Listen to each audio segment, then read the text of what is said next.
दोस्तों तेजस mark to के engine से रिलेटेड एक बहुत बड़ा कांड हो गया है और बहुत बड़ी परेशानी में हम लोग इन द फ्यूचर फंस सकते हैं। इन सब के सॉल्यूशन के लिए हमें चाहिए कि हम हमारा एक 70 साल पुराना कानून तोड़ दें। एक्चुअली 75 साल हो चुके हैं, तो 75 साल पुराना एक कानून हम लोग तोड़ दें, तब जाकर हमारा तेजस मार्क टू या फिर हमारे जो दूसरे अन्य स्वदेशी एयरक्राफ्ट हैं उनके इंजन को लेकर प्रॉब्लम सॉल्व होगी।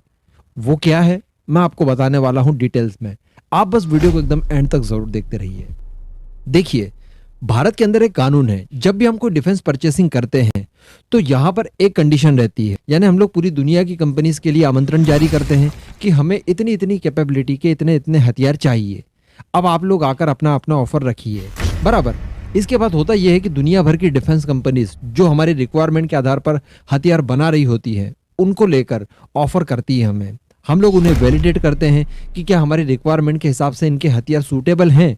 जितने हथियार सूटेबल होते हैं उन्हें अलग कर लेते हैं कि हाँ ठीक है, अब हमें इन्हीं में से कोई एक सेलेक्ट करना है। अब उनमें से एक सेलेक्ट वो किया जाता है जिसकी कीमत सबसे ज़्यादा कम हो। यानी हमें हो सकता है कि अमेरिकन हथियार चाहिए, लेकिन यहाँ पर कीमत रशियन हथियारों की कम है, तो इसलिए हमें मजबूरन रशियन हथियार खरीदने होंगे, क्योंकि ये हमारे यहाँ प्रक्रिया है, कानून है। इस कानून को हम लोग नहीं तोड़ सकते। कुछ स्पेशल केसेस में हम लोग ऐसा कर लेते हैं कि कोई आमंत्रण नहीं बुलवाते और डायरेक्टली किसी भी हथियार को हम लोग खरीद लेते हैं, लेकिन हमें मैक्सिमम डील्स इसी तरह करनी होती है। इस वजह से होता यह है कि कम कीमत के चलते हमें एक तो बहुत लेट हथियार मिलते हैं और कहीं ना कहीं हमें क्वालिटी वाइज भी सेक्रीफाई करना होता है। अभी यहाँ पर देखिए, हुआ यह है कि जब हमने तेजस के लिए इस तरह की आरएफआई जारी की थी, रिक्वेस्ट फॉर प्रपोजल, उस समय अमेरिकन कंपनीज भी शामिल हुई थी और यूरोपियन कंपनीज भी शामिल हुई थी। अब मैं आपको बता दूं कि अमेरिकन कंपनी से हमने इनके लिए इंजन खरीदे जनरल इलेक्ट्रिक से। इसी के साथ साथ तेजस मार्क 1A के लिए भी अभी हम लोगों ने ऑर्डर किया था 100 की संख्या में इंजन। तो मैं आपको बता दूं कि इन इंजन को सेलेक्ट करने के लिए हमने जिन इंजन को ठुकराया था उसमें वो इंजन भी था जो कि यूरो फाइटर में इस्तेमाल होता है, EJ-200। ये इंजन इससे ज्यादा बेटर था। चलिए, अगर बेटर नहीं है, क्वालिटी सेम भी है, लेकिन ये अमेरिकन इंजन नहीं होता तो हमें ज्यादा रिस्क नहीं लेनी होती।